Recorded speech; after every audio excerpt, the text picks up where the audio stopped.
நான் ஒரு விஷயத்தை சொல்லித்தரேன் உங்களுக்கு. இங்க அந்த புக் இருக்கான்னு தெரியல. கெவின் ஒருத்தர் எழுதின புக்கு பிளைண்ட் ஸ்பாட் அப்படின்னு புக்கு. முடிஞ்சா தேடி எடுத்துக்கோங்க இருந்தா. வாழ்க்கையில் ஒரு தவறு செய்துவிட்டு 33 மாதங்கள் சிறையில் இருந்த ஒருவன் எழுதிய புத்தகம் பிளைண்ட் ஸ்பாட்.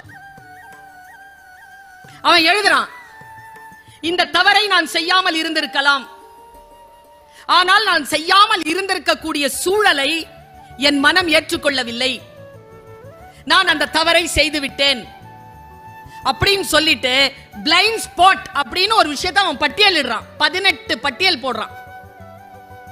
அந்த பிளைண்ட் ஸ்பாட்ல நீங்க பார்த்தீங்கன்னா கரும் புள்ளி, குருட்டு புள்ளி, கண்ணுக்கு தெரியாது. நீங்க காலையில ஏதாவது தேடுவீங்க, கிடைக்காது. உங்க வீட்டுல கேட்பீங்க, எங்கம்மா வச்ச, அங்கதான் இருக்கும் தேடுங்க. இப்ப அங்கதான்றது எங்கன்னு நமக்கு தெரியாது, தேடிக்கிட்டே இருப்போம். பிளைண்ட் ஸ்பாட் இங்க தானே இருக்கு, ஐயோ இங்கதான் இருக்கா, எனக்கு தெரியவே இல்லை. Blind spot. அந்த பிளைண்ட் ஸ்பாட் எந்தெந்த வகையில் வருகிறது என்று பட்டியல் போடுகிறான். செலிபிரிட்டி பிளைண்ட் ஸ்பாட்னு ஒன்னு இருக்குங்க. ஒருத்தங்க வந்து சொல்றாங்க, நான் சொல்கிறேன் உங்கள் நகைகளை இங்கே அடகு வையுங்க. சொல்றவர் பெரிய நடிகர், செலிபிரிட்டி. வெள்ளையா இருக்கிறவன் போய் சொல்ல மாட்டான், இங்கிலீஷ்ல பேசுறவன் புத்திசாலி. இதெல்லாம் நமக்கு ஃபீட் பண்ணி இருக்கு. செலிபிரிட்டி ஏதாவது சொல்லிட்டாங்கன்னா உடனே அதை கேட்டுக்கலாம். அடிப்படையில் செலிபிரிட்டி பிளைண்ட் ஸ்பாட்னு ஒன்னு இருக்கு, ஜெனராசிட்டி பிளைண்ட் ஸ்பாட்னு ஒன்னு இருக்கு. ஜெனராசிட்டி பிளைண்ட் ஸ்பாட் என்ன தெரியுமா? கெவின் சொல்கிறான், ஒரு பாவம் செய்து விட்டு கோயில்ல போய் ஒரு 10 ரூபாவை போட்டுறது, ஒரு நன்மையை செய்யற, ஒருத்தனுக்கு சாப்பாடு வாங்கி கொடுத்துறது. நான் எவ்வளவு நன்மையை செஞ்சிட்டேன், அதனால் நான் செய்த பாவம் எல்லாம் போகுமா போவாது, அது blind spot. Biased blind spot. பொம்பளை பிள்ளை, அது பாவம், அவன் கிராமத்துல இருந்து வந்தான், அவன் தப்பு செய்ய மாட்டான். இவன் நகரத்துல இருந்து வந்தான், பாவம், இப்போதான் இவனுக்கு. இந்த பயாஸ்டு ஜெண்டர் பிளைண்ட் ஸ்பாட். அவன் பட்டியல் போடுகிறான். நீங்கள் போட்டு பார்க்கின்ற பொழுது ஒரு நிர்வாக அதிகாரியாக இருக்கக்கூடியவர்கள், அது எந்த ஒரு குடும்பத்துக்கே நிர்வாக அதிகாரிகளாக இருந்து கொள்ளுங்கள், அல்லது ஒரு சாதாரண ஒரு கம்பெனிக்கு இருந்துக்கோங்க, அல்லது நீங்க மாவட்டத்துக்கு இருந்துக்கோங்க, யாருக்கு வேணாலும் இருந்துக்கோங்க, உங்களில் நீங்கள் தெளிய வேண்டிய விஷயங்களை புத்தகங்கள் உங்களுக்கு சொல்லி தருகின்றன. மனிதர்களிடத்தில் இன்றைக்கு சொல்லி தருவதற்கு பல விஷயங்கள் இல்லை, புத்தகங்கள் வெளிப்படையாக நமக்கு சொல்லி தருகின்றன.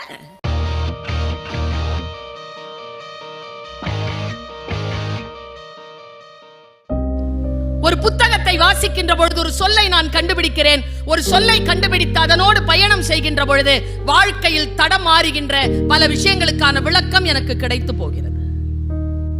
புத்தகம் இதைத்தான் செய்யும். புத்தகம் என்பது என்ன தெரியுமா? அது ஸ்டக் ஆகி இருக்கக்கூடிய ஒரு மோட்டார் பம்பை ஆன் பண்ற மாதிரி. ஆன் பண்ணணும்னா முதல்ல ஒரு சொம்புல இருக்கிற தண்ணியை போடுவாங்க நம்ம அண்ணன்மார்கள்லாம், போட்டு மூடி ஆன் பண்ணீங்கன்னா குபு குபுன்னு தண்ணி வெளியில வரும். முதல்ல எந்த தண்ணி வரும்? போட்ட சொம்பு தண்ணி வரும். அப்புறமா எந்த தண்ணி வரும்? உள்ளிருந்து ஊத்து வரும். புத்தகம் போடப்படுகின்ற சொம்பு தண்ணீர் போன்றது. ஸ்டக்காகி இருக்கக்கூடிய நம்முடைய மனநிலையை அழுத்தி அகற்றி உள்ளே இருக்கின்ற நம்முடைய ஆழமான அறிவை நமக்கு வெளிப்படுத்துகின்ற பேராற்றல் புத்தகங்களுக்கு மட்டுமே உண்டு. நான் சில புத்தகங்களை வாசித்து, முக்கியமா ஐயா எழுதி இருக்கக்கூடிய வேள்பாரி எல்லாம் வாசிக்கின்ற பொழுது, நாம் இவ்வளவு பெரிய வரலாற்றுக்குரியவர்களா, நமக்கு இவ்வளவு பெரிய பாரம்பரியம் உண்டா என்கின்ற ஒரு சுய பெருமையை அந்த புத்தகம் நமக்கு தருகிறது. அவருடைய காவல் கோட்டம் பார்க்கிறேன். ஆழமாக அதை வாசித்து போகின்ற பொழுது நம்முடைய வாழ்க்கை, நம்முடைய பாரம்பரியம் எவ்வளவு ஆழமானது, எவ்வளவு விஸ்தாரமானது என்பதனை ஒரு ஆய்வியல் அறிஞராக நின்று கதை வழியாக நமக்கு சொல்லக்கூடியது அந்த புத்தகம் வழியாக நமக்கு வந்து சேர்க்கிறது. நான் இப்படி சொல்கிறேன், ஒரு புத்தகம் என்பது வெறும் அரை மணி தியாலத்தில் நாம் படித்து முடிக்கக்கூடிய விஷயமாக கூட இருக்கலாம். ஆனால் அந்த புத்தகம் எழுதுவதற்கு குறைந்தபட்சம் 6 மாதம். 6 மாதம் ஒரு மனிதனுடைய ஆழமான அனுபவம் தான் அரை மணி தியாலத்தில் நாம் படித்து முடிக்கக்கூடிய ஒரு புத்தகமாக நமக்கு வந்து சேர்கிறது. மிகுந்த கண்ணியத்துடனும் மிகுந்த நட்புறவுடனும் மிகுந்த நன்றி உணர்வுடனும் புத்தகத்தை கையில் எடுக்க வேண்டும். சரி, எந்த புத்தகத்தை? நான் இப்படி சொல்றேன், அதிர்ச்சி அடையாதீங்க. இப்போ ஒரு புக் இருக்கு, கால்ல பற்றுச்சு, என்னப்பா பண்ணுவோம்? தொட்டு கும்பிடுவீங்களா? சரி, வழிபாட்டு மொழிகள் இருக்கு இல்லையா, சமஸ்கிருதம், அரபி, அதுல ஏதோ எழுதி கீழே ஒரு துண்டு பேப்பர் கிடக்குது, கால் பற்றுச்சு. அந்த மதம் சார்ந்தவர்கள் என்ன செய்வாங்க? எடுத்து, நான் மொழி ஆசிரியை, ஒரு புத்தகத்தை எப்படி வாசிக்கணும்ங்கறத சொல்றேன். புத்தகத்தை வாசித்தால் தான் பல புத்தகங்களை காலையில் போட்டு மிதிக்க வேண்டும் என்கின்ற நிலையில் சில புத்தகங்கள் இருப்பது நமக்கு தெரியும். சில புத்தகத்தை கிழித்து நெருப்பில் போடலாம் என்பது தெரியும். மொழி என்பது உயர்ந்ததாக இருக்கலாம், ஆனால் அந்த மொழியினுடைய கண்டென்ட் இருக்குல்ல, அதுதான் பார்க்கப்பட வேண்டும். ஒருவேளை அரபியிலோ சமஸ்கிருதத்திலோ கெட்ட வார்த்தை எழுதி போட்டிருந்தாங்கன்னா வாசிக்க தான் தெரியுமே தவிர பொருள் தெரியாது. நம்மில் பல பேர் பொருள் தெரிந்து வாசிப்பது, பல பேருக்கு வாசிக்கவே தெரியாது. வாசித்து பொருள் புரிகின்ற பொழுது நம்முடைய உலகம் மாறுகிறது. நான் இப்படி சொல்கிறேன், ஒரு மிகப்பெரிய அறிஞர்கள் புத்தகத்தை பற்றி என்ன பேசி இருக்கிறார். நான் இங்க வரணும்ங்கிறதுனால கொஞ்சம் ஹோம்வொர்க் பண்ணேன். 1 கோடி ரூபாய் கிடைத்தால் என்ன செய்வீர்கள் என்று கேட்ட பொழுது ஒரு நூலகம் கட்டுவேன் என்று பதிலளித்தார் மகாத்மா. பெண்களின் கரண்டியை பிடுங்கி விட்டு புத்தகம் கொடுத்தால் போதும் என்றார் தந்தை பெரியார். 1 கோடி ரூபாய் கொடுத்தா என்ன பண்ணுவீங்கன்னு கேட்டதுக்கு இவங்க எல்லாம் இப்படி பதில் சொல்றாங்க. தனிமை தீவில் தள்ளப்பட்டால் என்ன செய்வீர்கள் என்று கேட்ட பொழுது புத்தகங்களுடன் மகிழ்ச்சியாக வாழ்ந்துவிட்டு வருவேன் என்று பதிலளித்தால் ஜவஹர்லால் நேரு. என் கல்லறையில் மறக்காமல் எழுதுங்கள், இங்கே ஒரு புத்தக புழு உறங்கிக் கொண்டிருக்கிறது என்றார் ரசல். மனிதனின் ஆகப்பெரிய கண்டுபிடிப்பு எது என்று வினவப்பட்ட போது சற்றும் யோசிக்காமல் புத்தகம் என்று பதிலளித்தார் ஐன்ஸ்டீன். வேறு எந்த சுதந்திரமும் வேண்டாம், சிறையில் புத்தக வாசிப்பை மட்டும் அனுமதிக்க வேண்டும் என்றார் நெல்சன் மண்டேலா. பிறந்த நாளுக்கு என்ன வேண்டும் என்று கேட்ட பொழுது புத்தகங்கள் வேண்டும் என்று தயக்கமின்றி லெனின் கூறிட குவிந்தன பல லட்ச புத்தகங்கள் என்று வரலாறு சொல்கிறது. புத்தகங்கள் நம்மை என்ன செய்யும் என்பதனை வாசித்து பார்த்தால் தான் புரியும். சுந்தர ராமசாமியினுடைய ஆண்கள் பெண்கள் குழந்தைகள் என்ற புத்தகத்தை நான் வாசிக்கின்ற பொழுது எனக்கு வயது 30. நான் சத்தியத்திற்கு சாட்சி சொல்கிறேன், அந்த புத்தகத்தை வாசித்துவிட்டு நான் 36 மணி நேரம் எதுவும் செய்யாமல் அமைதியாக உட்கார்ந்து இருந்திருக்கிறேன். டால்ஸ்டாயினுடைய அண்ணா கரீனினா படித்து முடித்துவிட்டு 48 மணி நேரம் குளிக்க கூட இல்லாமல் ஒரு இடத்திலேயே உட்கார்ந்து இருந்திருக்கிறேன். நான் புத்தகங்கள் நம்மை இதைத்தான் செய்யும். உள்ளே நுழைந்து நம்மை விசாரிக்கும். நாம் யார் என்பதனை இந்த உலகத்திற்கு தரக்கூடிய அற்புதமான விஷயமாக புத்தகங்கள் திகழ்கின்றன. வாசிக்கின்ற பொழுதுதான் மற்றவர்கள் சொல்லுவது வேறு, அதுல எழுதப்பட்டது வேறு நமக்கு தெரியும். நாம் எல்லாரும் பேச்சில் மயங்கியவர்கள், வாசிக்கிற பழக்கம் குறைவு. நிறைய வாசிக்கிறவங்க பேச்ச கேட்க மாட்டாங்க, பார்த்திருக்கீங்களா?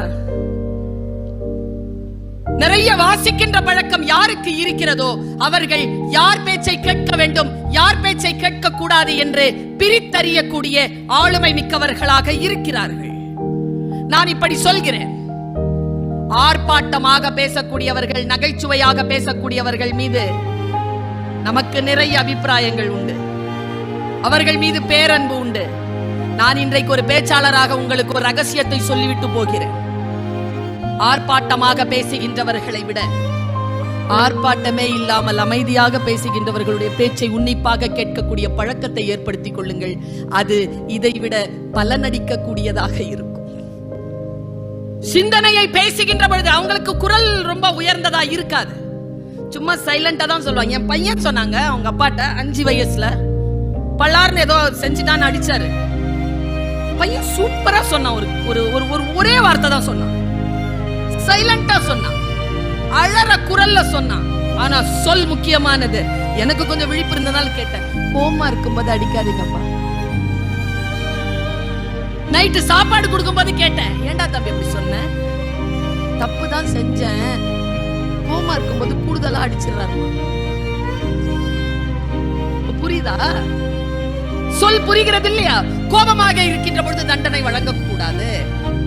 வாத்தியார் கோமா இருக்கும்போது பேப்பரை திருத்த கூடாது. தெரியுதா இல்லையா? அதுவும் முக்கியமா யார் மேல கோபமா இருக்கிறோமோ அவங்க பேப்பரை திருத்தவே கூடாது. வார்த்தைகள் நமக்கு புரிய தொடங்குகின்றன. இன்னும் ரொம்ப நல்லா சொல்றேன் பாருங்க, யார் கல்வியாளர்கள் தெரியுமா? யார் எந்த டோன்ல பேசினாலும் ப்ரோவோக் ஆகாம இருக்கிறோமோ அவங்க தான் கல்வியாளர். வீரத்துக்கும் வன்முறைக்கும் இருக்குமான வித்தியாசமே அதுதான். ஒருத்தன் ஒரு 2 வினாடி கோபத்தை கட்டுப்படுத்துகிறானா அவன் வீரன். கட்டுப்படுத்த தெரியாதவன் வன்முறையாளர். இப்படி சொல்லித் தருகிறது எனக்கு புத்தகம். எதையோ வாசிக்கிறேன், ஏதோ கொண்டு வந்து என்னை ஒரு இடத்தில் புத்தகம் என்னை சிந்திக்க வைக்கிறது. நான் தலை குனிந்து படிக்கக்கூடிய புத்தகம் என்னை தலை நிமிரச் செய்கிறது. பல நேரங்களில் நான் பார்த்திருக்கிறேன், நான் தோற்ற இடங்கள் எல்லாம் நான் தோற்க கூடாத இடங்கள் தான்.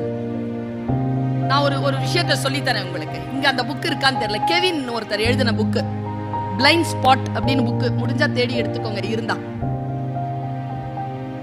வாழ்க்கையில் ஒரு தவறு செய்துவிட்டு 33 மாதங்கள் சிறையில் இருந்த ஒருவன் எழுதிய புத்தகம் பிளைண்ட் ஸ்பாட். அவன் எழுதுறான், இந்த தவறை நான் செய்யாமல் இருந்திருக்கலாம், ஆனால் நான் செய்யாமல் இருந்திருக்கக்கூடிய சூழலை என் மனம் ஏற்றுக்கொள்ளவில்லை, நான் அந்த தவறை செய்து விட்டேன் அப்படின்னு சொல்லிட்டு பிளைண்ட் ஸ்பாட் அப்படின்னு ஒரு விஷயத்தை அவன் பட்டியலிடுறான். 18 பட்டியல் போடுறான். அந்த பிளைண்ட் ஸ்பாட்ல நீங்க பார்த்தீங்கன்னா கரும் புள்ளி, குருட்டு புள்ளி, கண்ணுக்கு தெரியாது. நீங்க காலையில ஏதாவது தேடுவீங்க, கிடைக்காது. உங்க வீட்டுல கேட்பீங்க, எங்கம்மா வச்ச? அங்கதான் இருக்கும், தேடுங்க. இப்ப அங்கதான்றது எங்கன்னு நமக்கு தெரியாது, தேடிக்கிட்டே இருப்போம். பிளைண்ட் ஸ்பாட் இங்க தானே இருக்கு, ஐயோ இங்கதான் இருக்கா, எனக்கு தெரியவே இல்லை. Blind spot. அந்த பிளைண்ட் ஸ்பாட் எந்தெந்த வகையில் வருகிறது என்று பட்டியல் போடுகிறான். செலிபிரிட்டி பிளைண்ட் ஸ்பாட்னு ஒன்னு இருக்குங்க. ஒருத்தங்க வந்து சொல்றாங்க, நான் சொல்கிறேன் உங்கள் நகைகளை இங்கே அடகு வையுங்கள்.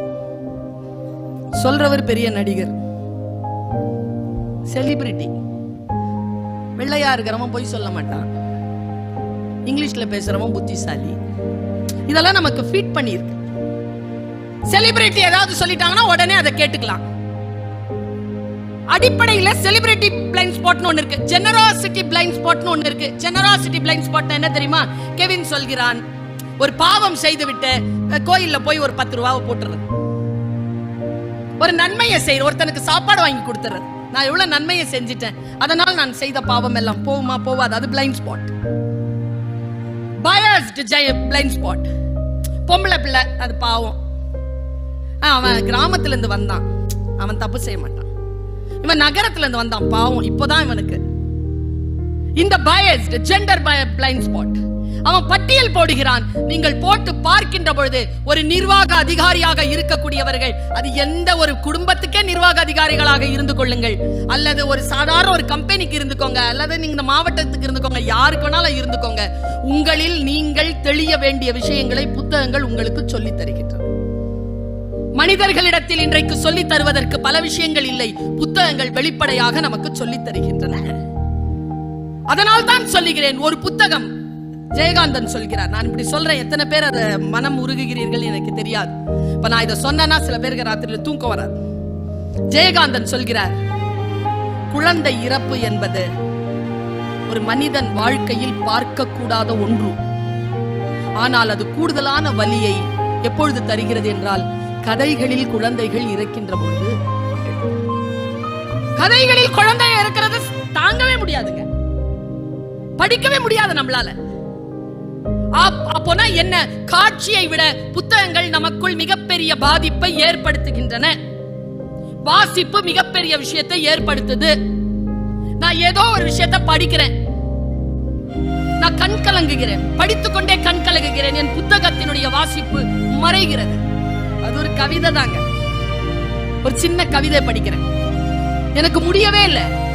நான் நேரா வண்டி எடுத்துட்டு ஒரு கடைக்கு போறேன், 2 கப்பு வாங்குறேன், 2 கப்பு வாங்குறேன், 2ல தேநீர் வைக்கிறேன், 2ல தேநீர் வச்சுட்டு முன்னால ஒரு கப்பை வச்சுட்டு இந்த பக்கம் உட்காந்துட்டு குடிக்கிறேன்.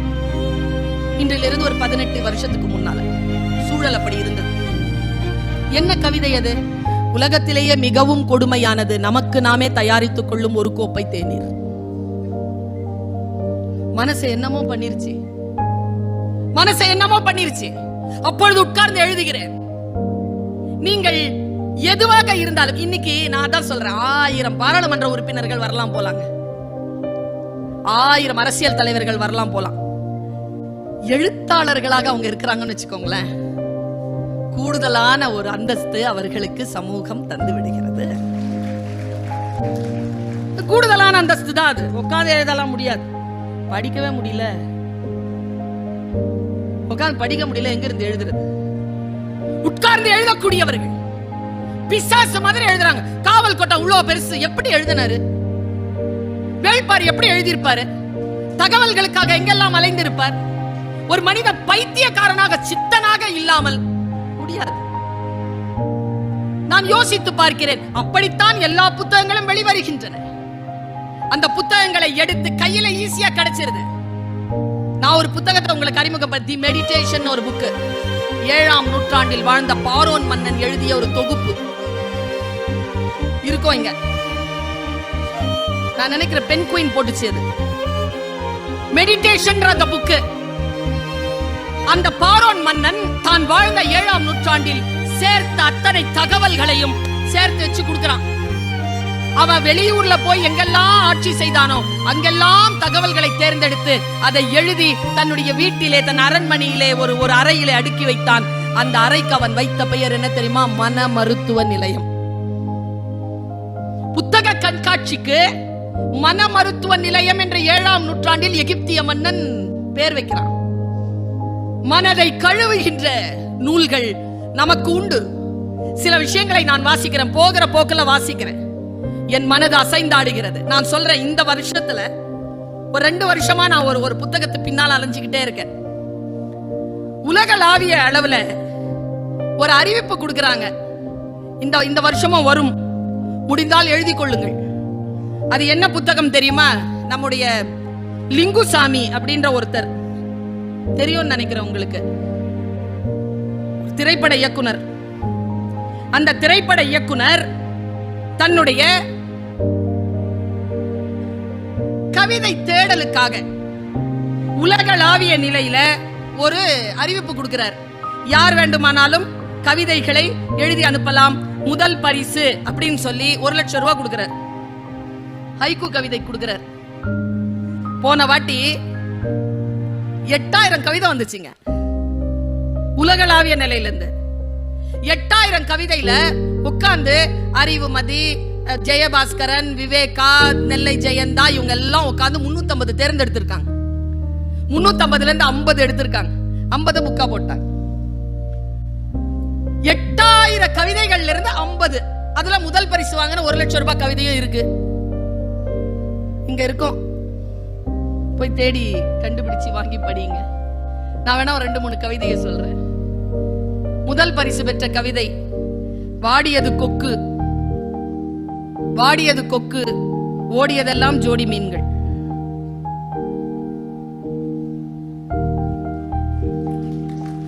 கொஞ்சம் லேட் ஆகும், புரிஞ்சா கை தட்டிடுவோம்ல. இந்த ஜோக்கும் கவிதையும் புரியணும். புரிஞ்சிருச்சா? வாடியது கொக்கு, ஓடியதெல்லாம் ஜோடி மீன்கள். தனித்தனியா போயிருந்தா கொத்தி சாப்பிட்டுருக்கோம், ஜோடி ஜோடியா போகுது. எப்படி கொத்தி? இது ஃபர்ஸ்ட் பிரைஸா? செகண்ட் பிரைஸ் தான் சூப்பர். தூண்டில் மீன், அதன் கண்களில் விடை பெற்றுக் கொண்டது நதி. மீன் சாப்பிட்டு இருக்கீங்களா? இன்னைக்கு கூட சாப்பிட்டு இருப்பீங்க. புடிச்சிட்டாங்க, இனிமேல் அது சட்டிக்கு தான் வரும், நதிக்குள்ள போவாது, கடலுக்குள்ள போவாது. கடல் டாட்டா சொல்லுதான், போயிட்டு வாமா, அவ்வளவுதான் அப்படின்னு. மனசு கலங்கி போச்சுங்க எனக்கு இது படிச்சு. 3வது கவிதை பாருங்க, அது இன்னும் சூப்பர். சுள்ளி பொறுக்கிய சிறுமிக்கு தன் இறகை உதிர்த்து விட்டு போனது மயில். மனசு ஒரு இனிப்பாயிடுதுல. என்னை போலவே நடித்து காட்டுகிறது என் நிழல். எந்த கிளி ஏமாற்றியதோ தாடியுடன் இருக்கிறது ஆலமரம். நான் தமிழ் பேச்சிலையும் சொன்னேன், ஊதுகுழல் இசைக்கிறாள் அம்மா, நடனம் ஆடுகிறது நெருப்பு. எனக்கு தந்திருந்தா ஃபர்ஸ்ட் பிரைஸ் இதுக்கு தான் தந்திருப்பேன். என் கையில வந்திருந்தா புக்கு, வாடியது கொக்கெல்லாம் தந்திருக்க மாட்டேன். பனி படர்ந்த கண்ணாடி, கண் வரைந்தேன், வழிந்தது கண்டீர். என்ன படிமோ? எல்லாம் நம்ம சின்ன பசங்க தான், 40 வயசுக்குள்ளதான் எழுதுது. எல்லாம் நமக்குள்ளதான் இருக்கிறாங்க. வாசிப்பாளர்கள் இங்க இருக்கிறீர்கள் என்றால் உங்களுக்குள் எழுத்துக்களும் இருக்கின்றன. அந்த எழுத்துக்களை வெளியில் கொண்டுவதற்கான சூழலை நீங்கள் ஏற்படுத்திக் கொள்ளுங்கள். அது அடுத்தவர்களுக்கான மிகப்பெரிய வாய்ப்பு. நான் இப்படி சொல்றேன், இந்த வருஷம் வந்த புத்தகத்துல எனக்கு ரொம்ப பிடித்தமான கவிதை நேற்றைய சண்டையை மறந்து புன்னகைக்கிறது எதிர்வீட்டு குழந்தை. பசித்த மீன்களுக்கு இரையாக போவதில்லை குளத்தில் மிதக்கும் நிலவு. ஏறி போகும் எறும்பை ஆச்சரியமாக பார்த்தது ஆழ குழிக்குள் விழுந்த யானை. மனசு என்னமோ பண்ணுதுல.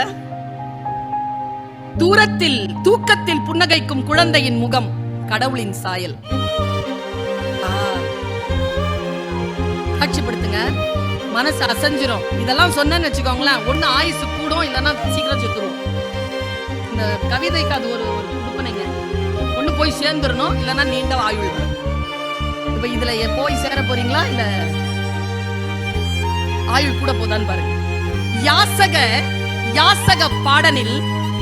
யாசக பாடகனின் தட்டில் சில்லறை விழ தடுமாறும் பாடல்.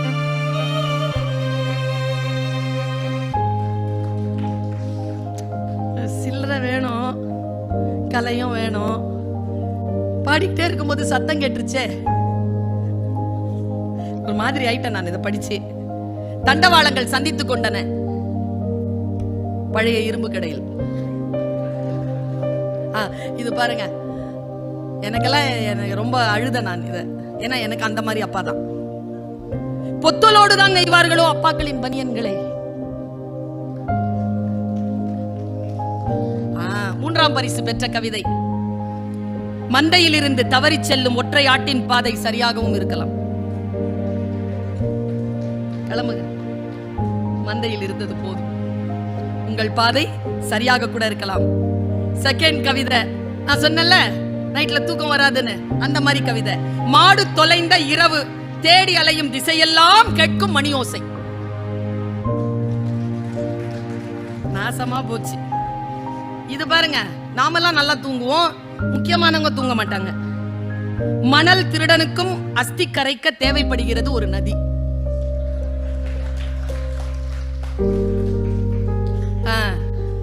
கடைசி மூச்சில் என்னையே பார்த்த ஆடு என்ன கேட்டு இருக்கும்? நான் பக்ரீத்தை கொண்டாடக்கூடாதுன்னு முடிவு பண்ணிட்டேன். இது பாருங்களேன், எத்தனை பேர் இங்க ரசிகர்கள் எனக்கு தெரியல. நான் ஒண்ணு சொல்றேங்க, கவிஞர்களா எழுத்தாளர்களா இவங்க இருந்துட்டு போதும். நிறைய பேருக்கு வரலன்னா விட்டுடுங்க. ரசிகையா இருங்க, ரசிகனா இருங்க. அது பெரிய விஷயங்க. அது எழுதுறதெல்லாம் சிரமம், வாசிக்கிறது சுகம். அந்த சுகத்தை நாம் அனைவரும் என்ன தெரியுமா? ஒரு நன்றி சொல்லுங்க. படிக்க வருது, படிச்சா புரியுது, ஏன் விட்டு கொடுக்கணும்? படிச்சு முடிப்போம். இங்க பாருங்க, இந்த கவிதை சொல்றேன். மழைக்கு பின் கம்பியில் சிறிது ஓடி ஒத்திகை பார்க்கிறது துளி நதி. ஓடுது பார்த்துருப்பீங்கல்ல. நிறைய பேர் கம்பிகளை உள்ள பார்த்திருப்பாங்க, வெளியில மழையில நாம தான் பார்ப்போம். சுதந்திரமா இருக்கிறவங்க தான் அதை பார்க்க முடியும், மழை பெய்த கம்பிகள். இது பாருங்க, இது விருதுநகர்ல சொல்லக்கூடாது நானு. ஏன் தெரியுமா? இந்த தமிழ்நாட்டிலேயே கோயில் கட்டாம குளம் கட்டின ஊரியா உங்க ஊரு?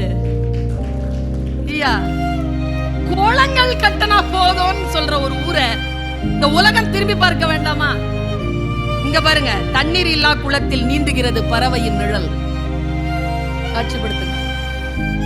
தண்ணீர் இல்லா குளம், நீந்துகிறது பறவையின் நிழல்.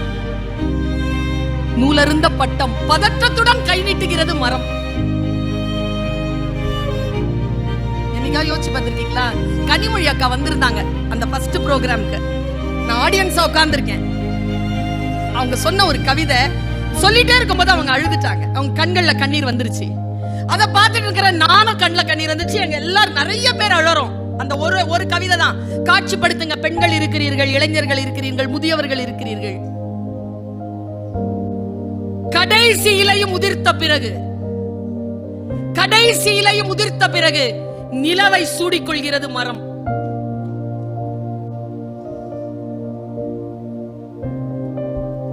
ரொம்ப இருட்டான ஒரு காட்டுக்குள்ள ஒருவேளை பௌர்ணமி அன்னைக்கு போயிடுங்க, ஒற்றை இலை கூட இல்லாத அந்த மரத்தை பாருங்களேன், அது தலையில பெருசா சூடிக்கிட்டு இருக்கும் நிலவை. இந்த காட்சிகள் எல்லாம் யாருக்கு சொந்தம்? அனைவருக்கும் தான் சொந்தம். ஆனால் அதை தனதாக்கிக் கொள்ளுகின்றவர்கள் கவிஞர்கள் மட்டும்தான். அதை தனதாக்கிக் கொள்ளாமல் எழுத்தில் பதிக்கின்றவர்கள் தாயுமானவர்கள். நமக்கு கடத்துறாங்க இல்லையா, அந்த காட்சியை நமக்கு கடத்துறாங்க இல்லையா. உடைந்த பானையின் சில்லுகளில் மிச்சம் இருக்கிறது கொஞ்சம் நீர். அந்த இடுகாட்டிற்கு உயிர் தந்தது ஒரு பிணம். எங்க போறது இந்த கவிதையை படிச்சுட்டு? எப்படி நான் அமைதியாக இருப்பது இதை படித்து விட்டு? அடுத்தது யாருக்கு பிறந்த நாள் என்று ஏக்கத்துடன் எதிர்பார்க்கும் காப்பக குழந்தைகள். ஏரியில் கட்டிய வீட்டில் வாழ்கிறது வாஸ்து மீன். இத்தனை பெரிய ரயிலில் குழந்தை இருக்கும் பெட்டி மட்டுமே விழித்திருக்கிறது. தறி நெய்யும் ஓசையில் தெரிந்து விடுகிறது அம்மாவின் மனநிலை. அறுவடை முடிந்த வயல், எதுவும் இல்லை என கைவிரித்து நிற்கும் பொம்மை. இதையெல்லாம் வாசிக்கின்ற பொழுது நான் இன்னும் வாசிப்பிற்கு பக்கம் போகிறேன். எனக்கான வாழ்க்கையை, எனக்கான பார்வையை மாற்றித் தருகிறார்கள் இந்த எழுத்தாளர்கள், இந்த கவிஞர்கள். நான் பாரதியை ரொம்ப வாசிப்பேங்க. என்னன்னு தெரியல, நான் ரொம்ப காலமா, அதாவது எனக்கு தமிழ் படிச்சு புரிஞ்சிக்க தொடங்கிய 9வது வகுப்பில் இருந்து பாரதியின் மீது அளப்பரிய மோகம் எனக்கு. என்ன காரணம்னு தெரியல. அது ஒவ்வொரு வயதிற்கும் கவிதைக்கான புரிதல் எனக்குள் மாறுபட்டு கொண்டே இருக்கு. அவன் ஒரு பாட்டை எழுதுறான், எத்தனையோ பாட்டு எழுதுறான் அவன். அதுல ஒரு பாட்டுல மட்டும் அவன் சொல்றான், பேசா பொருளை பேச நான் துணிந்தேன்ங்கிறான். முடிஞ்சா அந்த பாட்டை போய் படிச்சு கடந்துருங்க பாப்போம். ஒரு மனிதன் நமக்காக யோசிக்கிறான், நமக்காக எழுதுகிறான். பேசா பொருளை பேச நான் துணிந்தேன், கேட்கா வரத்தை கேட்க நான் துணிந்தேன். மண் மீதுள்ள மக்கள், பறவைகள், மரங்கள், பூச்சிகள், புல் பூண்டு யாவும் அவன் வேண்டானா யாருக்கு? மனிதர்களுக்காக மட்டும் இல்ல, புல் பூண்டு பூச்சிக்காக கூட வேண்டான். இவையெல்லாம் தம்மிடையே அன்பில் இணக்கமுற்று இன்புற்று இருக்க நீ அருள் செய்ய வேண்டும் தேவதேவா. யோசிச்சு பாக்குறேன், எப்படி இப்படி எழுத வருது? நீ என்ன ஜாதி, நான் என்ன ஜாதி? நீ என்ன மதம், நான் என்ன மதம்? நீ என்ன படிச்சிருக்க, நான் என்ன படிச்சிருக்கேன்? நீ ஆம்பளையா, நான் பொம்பளையா? இப்படி பேதம் பிரித்து பார்க்கக்கூடிய உலகத்தில் பாரதியின் கவிதை, அந்த புத்தகத்தை வாசிக்கின்ற பொழுது என் மனதிலே வெளிச்சம் பாய்க்கிறது. காக்கை குருவி எங்கள் ஜாதி, நீள் கடலும் மலையும் எங்கள் கூட்டம். பழக்கன பாட்டுதான், பொருள் புரிஞ்சா உள்ள அதிரும். புதுசு புதுசா வாசிச்சு பாருங்க.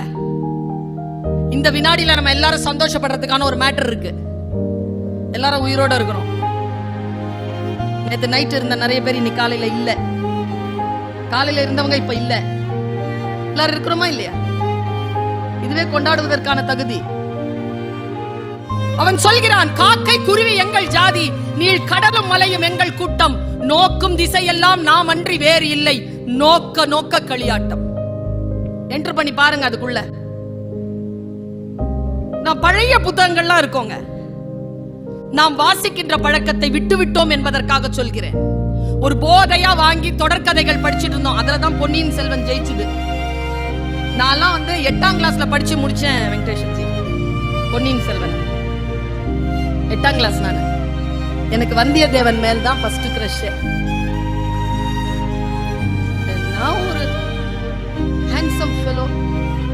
அந்த வயசுல எப்படி இருக்கும் அந்த வாசனை, அந்த வாசிப்பின் வாசனை. நான் சத்தியமா நம்பினேங்க, சத்தியமா நம்பினேன். ஏன் புக்கு வாசிக்கணும்ன்ற சொல்றேன். 14 வயசுல நான் நம்பினேன். ஒருத்தன் வருவான், அவன் பேர் வந்தியத்தேவன். அவன் நேரா திப்பு தெருவுக்கு வருவான். மீசாப்பேட்டையில இருக்கு திப்பு தெரு, 2வது மாடியில என் குடியிருப்பு. பஞ்ச கல்யாணி குதிரையை கூப்பிடுறதுக்காக ஒரு விசில் அடிப்பான். அந்த விசில் எனக்கு கேட்கும். நான் ஓடி வந்து மேல இருந்து பார்ப்பேன். ஏ பேபி கம் அப்படின்னு கூப்பிடுவான். நான் மேல இருந்து பஞ்ச கல்யாணி குதிரையில குதிச்சு என்ன கூட்டிட்டாம தேசாந்திரமா எங்கேயா கூட்டு போயிருவான்ல. 14 வயசுல நம்பி இருக்கிறேன் பாரு. ஆனா 30-35 வருஷம் கழிச்சு பொன்னியின் செல்வன் ஒரு படம் பார்த்தேன். நல்ல வேளை அவன் வரல. அவன் இல்லைங்க என் வந்தியத்தேவன். அவர் வந்து மணிரத்னம் வந்தியத்தேவன். தப்பு சொல்லல நான். அது கிடையாது என் காட்சி. குந்தவை த்ரிஷா கிடையாது எனக்கு கிடையாது. மணிரத்னம் உண்டு, கோடானு கோடி மக்களுக்கும் உண்டு. அது நான் சொல்லுகின்ற கருத்து இல்லை. நான் சொல்ல வந்த கருத்து, என் குந்தவை இல்லை இவள், என் நந்தினி இல்லை அவள், எனக்கானவள் இல்லை. என் வாசிப்பு வேறு. காவல் கோட்டத்தை தான் எடுத்தாங்க.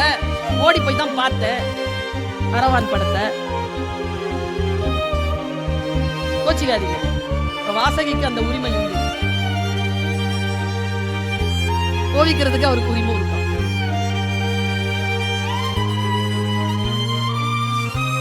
என்னன்னா வாசிப்பு என்பது அவரவர்கள் வாசனை. என் வாசனையில் நான் வாசிக்கிறேன், நான் அனுபவிக்கிறேன். நான் அனுபவித்ததை உங்கள் மனம் கவர்கின்ற வகையில் தான் என்னால் சொல்ல முடியுமே தவிர, நீங்கள் உயிர்ப்பான விஷயத்திற்கு போக வேண்டும் என்றால் அதற்குள் விழுந்து நீங்கள் நீந்தி அதை வாசிக்க வேண்டும். வாசிப்பு பயிற்சி என்பது அல்லாதியானது. அது அடுத்தவர்களுடைய வாசிப்பில் இல்லை, அடுத்தவர்கள் எடுக்கின்ற காட்சிகளில் இல்லை. அது என்னுடைய சுய அனுபவமாக இருக்கிறது.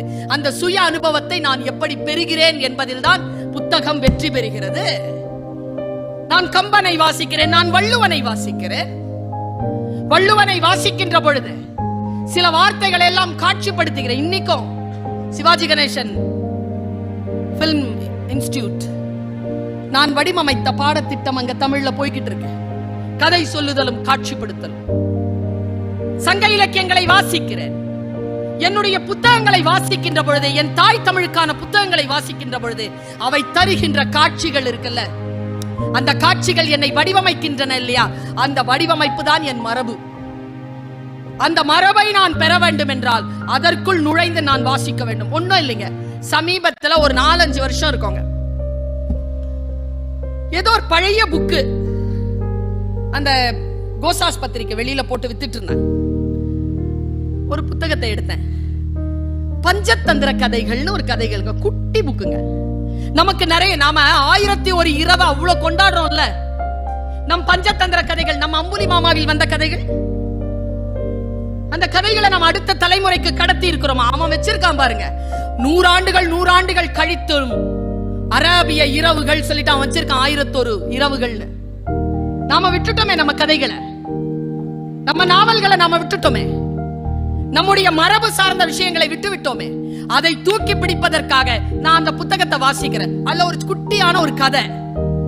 நீங்க அரசியல்ல இதை இம்ப்ளிமெண்ட் பண்ணிக்கோங்க, உங்க குடும்பங்கள்ல இம்ப்ளிமெண்ட் பண்ணிக்கோங்க, உங்க தனி மனித வளர்ச்சிக்கு இம்ப்ளிமெண்ட் பண்ணிக்கோங்க, யாருக்கு வேணாலும் இம்ப்ளிமெண்ட் பண்ணிக்கோங்க. ஒரு எலிக்கும் ஒரு பூனைக்கும் ஃப்ரெண்ட்ஷிப் வந்துருதுங்க. இப்படி ஒரு கதை. எலிக்கும் பூனைக்கும் ஃப்ரெண்ட்ஷிப் வருமா? கதைகளில் வரும், கதைகளில் வரும். நான் எப்பவுமே சொல்லுவது உண்டு, என் அம்மா என்னை கதை சொல்லிதான் வளர்த்தாள். என் அம்மா காயல்பட்டணத்துக்காரி, தூத்துக்குடி. அவளும் என்னை கதை சொல்லிதான் வளர்த்தாள். என் அம்மா என்னை கிழிந்த பாயில் போட்டுக்கொண்டு கதை சொன்னாலும் அவள் பறக்கும் கம்பளங்களை பற்றித்தான் கதை சொல்லுவாள். என் அம்மாவின் கதைகளில் கிழிந்த பாய்கள் வந்தது கிடையாது. அதுதான் கதை சொல்லுதலுக்கான மேன்மை. அதனால் தான் நான் இப்பொழுது பறக்கும் கம்பளங்களில் இருக்கிறேன். வாழ்க்கையில் பறக்கும் கம்பளங்களில் நாம் இருக்க வேண்டும் என்றால் நம்முடைய மரபு சார்ந்த விஷயத்தை கடத்துங்கள். தப்பான விஷயம் இருந்தால் ஏன்னு கேள்வி கேளுங்க. சரியான விஷயம் இருந்தால் டார்ச் லைட் மாதிரி, டார்ச் பேரர் மாதிரி அடுத்த கட்டத்திற்கு எடுத்துட்டு போகணும். பாருங்க, ஒரு பூனைக்கும் எலிக்கும் ஃப்ரெண்ட்ஷிப் இல்ல, அக்ரிமெண்ட். டெய்லி ஒரு நாள் 2 பேரும் சந்திச்சுக்கணும், நல்லபடியா உட்கார்ந்து டைம் ஸ்பெண்ட் பண்ணலாம். ஒருத்தர் இன்னொருத்தர் மேல எந்த தாக்குதலும் இல்ல, சாப்பாடு ஏதாவது கிடைச்சா பகிர்ந்துக்கலாம். இப்படி போயிட்டு இருக்கும் போது ஒரு நாள் பூனைய காணோம். எலி தேடி தேடி பார்த்தது பூனையை காணோம். காலையில இருந்து மத்தியானம் வரைக்கும் தேடிச்சு காணோம். மத்தியானத்துக்கு வீட்டுக்கு சாப்பிட வந்துச்சு. அப்ப ஒரு குட்டி எலி இருந்தது. குட்டி எலி கேட்டுச்சு, எங்கம்மா மாமாவை காணோம்? தெரிலடா, எங்க போச்சுன்னு தெரியல, வா போய் தேடலாம். 2 பேரும் போறாங்க. பஞ்சதந்திர கதை. இல்ல நீங்க என்ன கத்துக்கிறீங்கன்னு எனக்கு தெரியல. நான் பல விஷயங்களை கத்துக்கிட்டேன். அது படிச்சதுக்கு முன்னால நான் வேற, அது படிச்சதுக்கு அப்புறமா நான் வேற.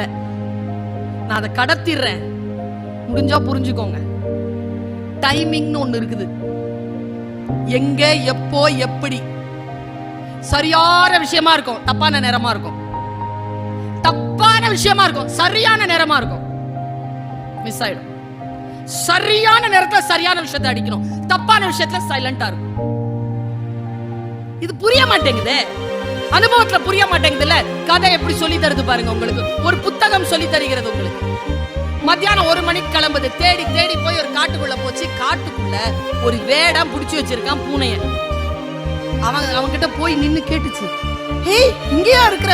5 மணிக்கு புடிச்சுதுரா, பசிக்குதுப்பா, சீக்கிரம் கட் பண்ணி விடுப்பா, வெளில வரணும்னு.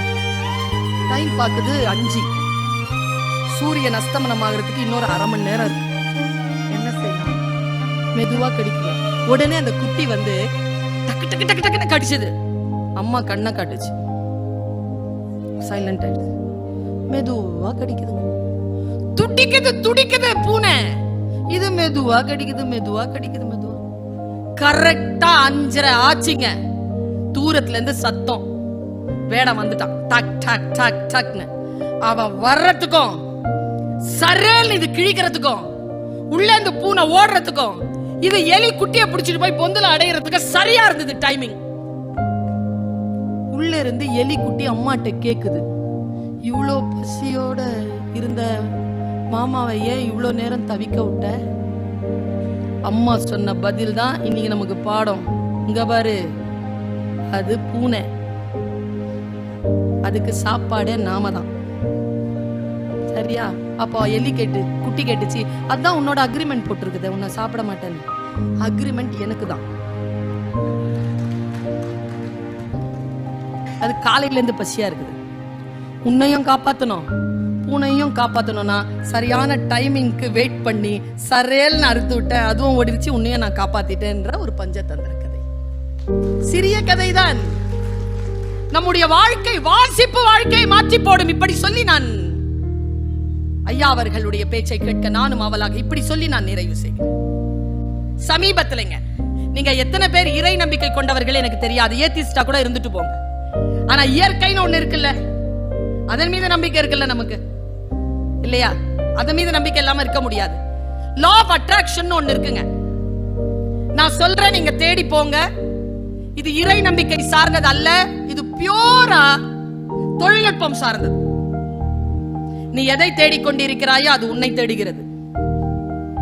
நான் இத பல தடவை சொல்லியிருக்கேன், யாரும் இத நம்ப மாட்டீங்க. ஒரு ஸ்கூல்ல காலேஜ்ல போய் ஃபர்ஸ்ட் இயருக்கு பேசிட்டேன் தோழர். 17 years, அப்பதான் +2 முடிச்சுட்டு வந்திருக்கான். சொன்ன பாரு, நீங்க இன்ஜினியரிங் சேர்ந்திருக்கிற, நீ ஜெயிச்சு பெரிய ஆளா வரணும், நீ எதை தேடிக்கொண்டிருக்கிறாயோ அது உன்னை தேடுகிறதுன்னு சொல்லிட்டேன். ஒருத்தன் எழுந்து கத்துறான், நிஜமாவா மேடம்? நம்பலாமா மேடம்? நான் எதை தேடுகிறேனோ அது என்னை தேடுகிறதா? நானும் 3 வருஷமா தேடிட்டு இருக்கேன். ஏய், நான் சொல்ல வந்தது வேறப்பா.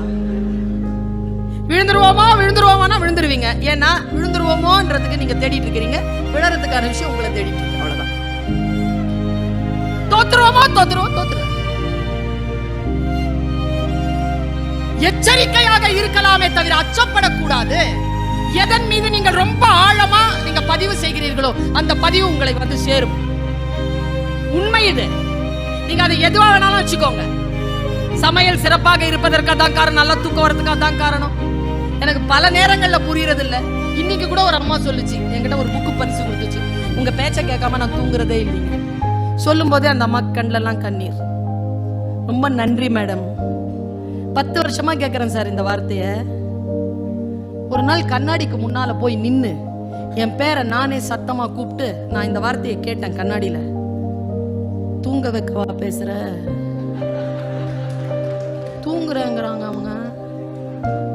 உலகத்துல எல்லா பெண்களும் கேட்டு பாருங்களேன், என் பேச்ச கேட்கறவங்க. உங்க பேச்ச கேட்காம நான் தூங்குறதே இல்லைங்க. உங்க பேச்ச என்னதான் ரகசியம் அது அப்படின்னு பார்த்தா, ஒரு பொண்ணு சான்யோன்னு ஒரு பொண்ணு துபாயில இருக்கிறா. அவ தான் எழுதியிருந்தா, இங்கிலீஷ்ல எழுதியிருந்தா. அவ சொன்னா, நீ ஆன்மாவுடன் பேசுகிறாய், உன் உயிரில் இருந்து பேசுகிறாய், அதில் பொய்யை கண்டுபிடிக்க முடியவில்லை. உனக்கு தெரியுமா உன் பேச்சு என்பது ஒரு தூக்க மாத்திரை? நீயுமா? சொல்றா, காலையிலிருந்து இந்த உலகம் உன்னால் ஒன்றும் முடியாது, நீ எதற்கும் லாயக்கற்றவள், நீ வெறும் உழைத்து போட மட்டுமே லாயக்கானவள், நீ எதற்குமே சரியா வரமாட்ட, நீ தோற்று போகவே பிறந்தவள், நீ என்னை நிராகரித்து என்னை கசக்கி பிழிகின்ற பொழுது என் ஆற்றல் எல்லாம் வீணாக போகிறதே என்ற மன உளைச்சலில் தூக்கம் வராமல் நான் தவித்து படிக்கின்ற பொழுது இந்த தொலைபேசியில் நீ தோன்றுகிறாய். நீ சொல்கிறாய், இந்த உலகத்திலேயே பேரழகானவள் நீதான், உன்னுடைய ஆற்றல் தான் உன் வாழ்க்கையை வடிவமைக்க போகிறது, நீ தோற்க கூடாது, நஷ்டம் வரலாம், வாழ்க்கை எதிர்கொள், நாளை விடியல் உனக்காகத்தான் என்று நீ சொல்லுகின்ற பொழுது என் மனம் அமைதியாகிறது. நான் அடுத்த விடியலுக்காக காத்திருக்கின்ற பொழுது ஆழ் மன உறக்கத்தில் போகிறேன். ஒரு பாயிண்ட் இருக்கு, வாசிப்பு நம்மை ஆழ் மனதிலே சில எழுச்சியை வரவழைக்கும், சில அமைதியை வரவழைக்கும். சில முடிவுகளை எடுப்பதற்கு முன்னால் நமக்கு சில வார்த்தைகள், சில வாசிப்புகள் அவசியம். இந்த உலகத்தில மிகப்பெரிய கிரிக்கெட் வீரன் வெஸ்ட் இண்டீஸ், அவன் சொல்றாங்க, நான் 300 பக்கமாவது ஒரு மாதத்திற்கு படித்து விடுகிறேன்.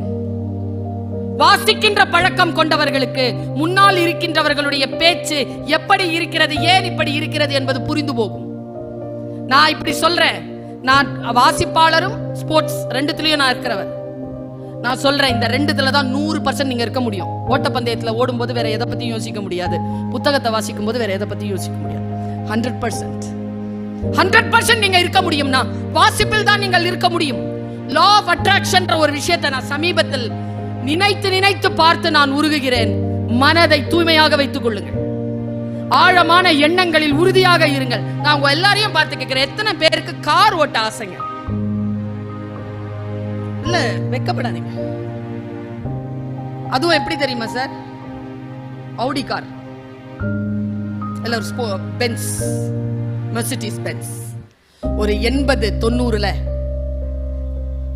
வச்சுட்டு நல்ல சத்தமா ஸ்டீரியோ போட்டுட்டு நல்ல கூலிங்கோட ஒரு வெஸ்ட் கோஸ்ட் ரோட்ல எந்த ஒரு டிஸ்டர்பன்ஸ் இல்லாம அப்படியே ஓட்டிட்டு போனோன்னு எத்தனை பேருக்கு ஆசை? நல்ல கை தூக்குங்க. ஏன்னா நிறைய எல்லாருக்கும் ஆசைதான். ஏன் தெரியும்? எங்க தெரியுமா பிரச்சனை? இப்படி யோசிக்கிறவங்க தான். நம்ம சின்ன வயசுல இருந்தே நமக்கு யோசனை, சின்ன வயசுல இருந்தே நமக்கு கார் ஓட்டணும்னு ரொம்ப பேருக்கு ஆசை, வண்டி ஓட்டணும் ரொம்ப பேருக்கு ஆசை. ஆனா என்னன்னா, நம்மள 60% டிரைவர் ஆயிடுறோம். ஏன் தெரியுமா? ஆசைப்படுறோம். யார் கார அதை யோசிக்கிறது இல்ல, அதனால அது டிரைவர் ஆயிரும். நாம யோசிக்கும் போது எப்படி யோசிப்பீங்க? டீட்டெயிலா யோசிங்க. என் காரு நான் சொந்தமா சம்பாரிச்சு வாங்கினது, இந்த பிராண்டு, இது யோசனை வரணும் அப்படின்னு சொன்னாலே, இந்த ஒருமுகத்தன்மை வரணும்னாலே ஒருத்தருக்கு இந்த நவயுக காலத்தில் வாசிப்பு பழக்கம் தேவைப்படுகிறது. நான் சொன்னேன் இல்லையா, லா ஆஃப் அட்ராக்ஷன். நான் இதை சொல்லி நிறைவு செய்யறேன். இப்ப சமீபத்துல நான் ஒரு விஷயத்தை வாசிச்சேன், எனக்கு தெரியல, உங்ககிட்ட சொல்லணும்னு தோணுது, வாசிச்சதை சொல்றேன். உங்க எல்லாருக்கும் தெரிஞ்ச ஒரு இயக்குனர் அகத்தியன் பேரு, ஞாபகம் இருக்கா? அகத்தியன் பிரமாதமான இயக்குனர். அவர் எழுதின பதிவு, அவர் எழுதுறாரு, நான் சும்மா வாசிக்கிறேங்க, வாசிப்பு பழக்கம் புத்தகம் இல்ல, பேஸ்புக்ல வந்துகிட்டு இருக்கு. பேஸ்புக்ல கூட வாசிக்கிற பழக்கம் நம்மில் பல பேர் குறைவு. காட்சிகளை தான் பார்ப்போம். வாசிக்கின்ற பழக்கம் இருக்குல்ல, கேட்கிற பழக்கம் வேறு, பார்க்கிற பழக்கம் வேறு, வாசிக்கிற பழக்கம். வாசிச்சனா பாருங்க, அந்த பதிவு என்ன சொல்லுது? அவர் ஸ்ட்ரகிள் பண்ண ஒரு டைம். எல்லாருக்குமே ஸ்ட்ரகிளிங் பீரியட் இருக்கு. நாங்கெல்லாம் எப்படி வளர்ந்தவங்கன்னு சொல்லிட்டு தெரியும். ஆரம்ப நிலையிலிருந்து வளர்ந்தவங்க, அப்படியே வளர்ந்தவங்க இல்ல. நான்லாம் பாக்குறேன், தமிழ் பேச்சு போட்டியில, தமிழ் மூச்சு எங்கள் பேச்சு, அந்த ஒரு போட்டியில ஒரு சின்ன பையன் ப்ரோக்ராம் முடிச்சிட்டு ஜெயிக்கல, அப்படி தாண்டி போறார். நான் பாக்குறேன், என்னப்பா அப்படின்ட்டு போயிட்டார். அவரை ஒரு 15-20 வருஷத்துக்கு அப்புறமா பாக்குறேன், அந்த பேச்சு போட்டியில தோத்தவர் தான். விருதுநகர் கலெக்டரா உட்கார்ந்திருக்காரு. யார் எப்படி வருவாங்கன்னு தெரியாதுங்க. நோக்கம் என்ன? ஃபர்ஸ்டா மார்க் வாங்குறதுலாம் இல்ல, ஃபர்ஸ்ட் பிரைஸ் வாங்குறதுலாம் இல்ல. நீங்க படிச்சு பாருங்க. படிச்சவன் எதுக்கு பேரு? படிக்கிறதுங்கிறது வெறும் ஒரு செயல் அல்ல, அதனால் உருவாகக்கூடிய பல விஷயங்கள் உண்டு. வாசிப்பு என்றது எதை எங்க கொண்டு போய் நம்மை நிறுத்தும்? ஒரு பரிசு தொலைச்சிட்ட, உங்ககிட்ட சொல்றேன், என்ன கேட்பீங்க? ஃபர்ஸ்ட் கேள்வி என்ன கேட்பீங்க? எப்படி தொலைச்சேன்னு கேட்பீங்க. பஸ்ல தொலைச்சிட்டேன். அடுத்து சூப்பர் சாமி, உள்ள எவ்வளவு இருந்துச்சு? கரெக்ட் தானே? 30 ரூபா சாமி. போயிட்டு போதுல பரிசு 30,000 ரூபா. நமக்கு பெருமதி புரிந்து போகுதா? அம்மா அப்பா மூலமா என்ன கிடைக்கும்? அம்மா அப்பாவே பெருமதி தான். அவங்க மூலமா என்னத்த கிடைக்கிறது? இங்க வந்தோம்ல, அதுவே பெருமதி. இதுக்கு அப்புறமா என்ன கிடைக்கும் அப்புறமா பாத்துக்கலாம். எது பெருமதி, எது முக்கியம்? அவர் ஸ்ட்ரகிளிங் பீரியட், சென்னையில கஷ்டப்படுறார், ஏதோ ரூம்ல தங்கி கஷ்டப்படுறார். கதை எழுதியிருக்கார், எல்லா கதவுகளையும் தட்டி கதை கொடுத்திருக்கார். இன்னும் யாருக்கு தான் அழைப்பு வரல. போன் மட்டும் வருது, ட்ரங்கால், அப்பா செத்துட்டார். படிச்சு அழுதுங்க. அப்பா செத்துட்டார். போனோம், சாவுக்கு போனோம், காசு இல்ல, கெஞ்சி கேட்டு யார் யாருக்கிட்டயோ போயிட்டார். வந்துட்டார் 2 நாள்ல. ஸ்ட்ரகிளிங் பீரியட் ஆரம்பம். மறுபடியும் கால் வருது, ட்ரங்க் கால். 16வது நாளுக்கு வரணும். 1500 ரூபாய் இல்லாம போக முடியாது. இது 200 ரூபாயில போயிட்டு வந்துட்டார். 1500 ரூபாய் இல்லாம அப்பா சாவு 16ஆம் நாள் போக முடியாது, காரியத்துக்கு போக முடியாது. நேரா ஒவ்வொரு கதவா தட்டுறார். யார் கதவும் திறக்கல. ஒரு கதவு திறந்தது. அந்த கதவை திறந்தவர் இப்போ உயிரோட இல்ல, மணிவண்ணன் சார். கதவு என்னப்பா, வாப்பா உட்காருப்பா. சார் அப்பா இறந்துட்டார் சார். உட்காருப்பா முதல்ல. நான் ஊருக்கு போனேன் சார், காரியம். 1500 ரூபா வேணும், சும்மா தர வேணாம் சார். கவனிங்க, சும்மா தர வேணாம் சார். நான் உங்ககிட்ட ஒரு கதை கொடுத்துருக்கேன்ல, ஆமா, அதை நீங்களே வச்சுக்கோங்க சார். எந்த இல்லை இனிமேல் கதை. 1500 ரூபாய்க்கு நான் அதை வித்துட்டேன் சார், எனக்கு 1600 ரூபாய் கொடுங்க. சிரிச்சுக்கிட்டே அவர் சொன்னாரா, டேய் நீயும் கலைஞன் நானும் கலைஞன்டா, அது 1500 ரூபாய்க்கு விற்கிற கதையாடா அது. இந்தா நான் தரேன் 1500 ரூபாய், நீ போயிட்டு வா, அப்புறமா பேசிக்கலாம். அவர் போறாரு, அப்புறமா திரும்பி வராரு, நிறைய படங்கள் பண்றார். மணிவண்ணனை வச்சு 6-7 படம் பண்ணிட்டார். இப்படியே காலம் உருண்டு போச்சு. 10-12 வருஷத்துக்கு அப்புறம் அவர் எழுதுறாருங்க இந்த குறிப்பை. நீங்க முடிஞ்சா அந்த குறிப்பில போய் பாருங்க, அந்த Facebookல போய் பாருங்க, இந்த குறிப்பு இருக்கு. போய் அவர் மறுபடியும் அவர்கிட்ட போய் சந்திக்கும் பொழுது, சார் எவ்வளவு நாள் சார் ஆச்சு உங்களை பார்த்து, என்னப்பா எப்படி இருக்கிற? நல்லா இருக்கிறேன் சார். சார் உங்களுக்கு நான் ஒரு 1500 ரூபாய் கொடுக்க விட்டுட்டேனே சார், நான் கடன்ல. இல்லப்பா நீ அதை கொடுத்துட்டப்பா. இல்ல சார் நான் கொடுக்கல. நீ எனக்கு இது வரைக்கும் எவ்வளவு படம் பண்ணிருக்கடா?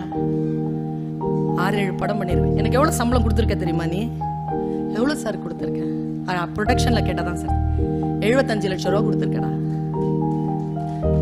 இருந்தாலும் அந்த 1500 ரூபாய் கடன் தானே சார்.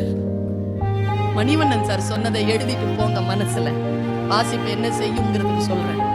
அவர் சொன்னாரு, இல்லடா இந்த பிரபஞ்சம் கையில 75 லட்சம் ரூபாய் வச்சுக்கிட்டு கீழே பார்த்துக்கிட்டே இருந்ததா.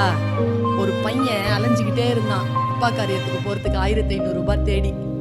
இந்த பையனுக்கு யார் 1500 ரூபாய் கொடுக்கறாங்களோ அவங்களுக்கு இந்த 75 லட்சம் ரூபாய் கொடுத்துறதுன்னு இந்த பிரபஞ்சம் பார்த்துக்கிட்டே இருந்துச்சுடா.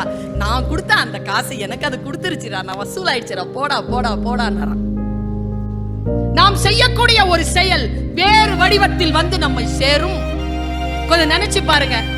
சின்ன பையனா காவல் கோட்டம் எழுதுகின்ற பொழுது கருமாறி பாய்தல் என்றால் என்ன என்று போய் ஒரு புத்தகமா தேடி ஒவ்வொருத்தரா போய் தேடி அலைகின்ற பொழுது அந்த இளைஞன் நினைத்து இருப்பானா, பாராளுமன்றத்தில் என்னுடைய குரல் இதன் காரணமாக ஒலிக்க போகிறதுன்னு. பிரபஞ்சம் அழைத்து செல்லும். ஒரு விஷயத்தை நீங்கள் செய்தால் அடுத்த விஷயத்தை அது கையில் எடுத்துக் கொள்ளும் என்று புத்தகம் எனக்கு போதிக்கிறது. அதனால் தான் பிறப்பு இஸ்லாத்தில் இருந்தாலும் நான் வாசிப்பில் மட்டும் எந்த கள்ளத்தனமும் செய்வது, எல்லாவற்றையும் வாசிக்கிறேன். வாசிப்பிற்கு எது தடை? எல்லாவற்றையும் வாசி. வாசித்தால் தானே தெரிகிறது. வாசிக்கவில்லை என்றால் யாரோ ஒருவருடைய சிந்தனையில் வாழ வேண்டியதாக இருக்கிறது. வாசிக்கின்ற பொழுது இது சரி இது தவறு என்று பிரித்தறியக்கூடிய புத்தி எனக்கு கிடைக்கிறது. ஏ புத்தகமே, ஏ புத்தகமே, என்னை நல்வழிப்படுத்த பிறந்திருக்கிறாய். நான் ஒன்று சொல்லுகிறேன், இன்னும் நான் படித்து முடிக்கக்கூடிய ஆக சிறந்த புத்தகத்தை இன்னும் நான் பெறவில்லை. அதை தேடிக்கொண்டே இருக்கிறேன். எப்பொழுது அதை படித்து முடிப்பேனோ அப்பொழுது இந்த மூச்சு நிற்கும். அதுவரைக்கும் என் தேடல் தொடரும். நன்றி, வணக்கம்.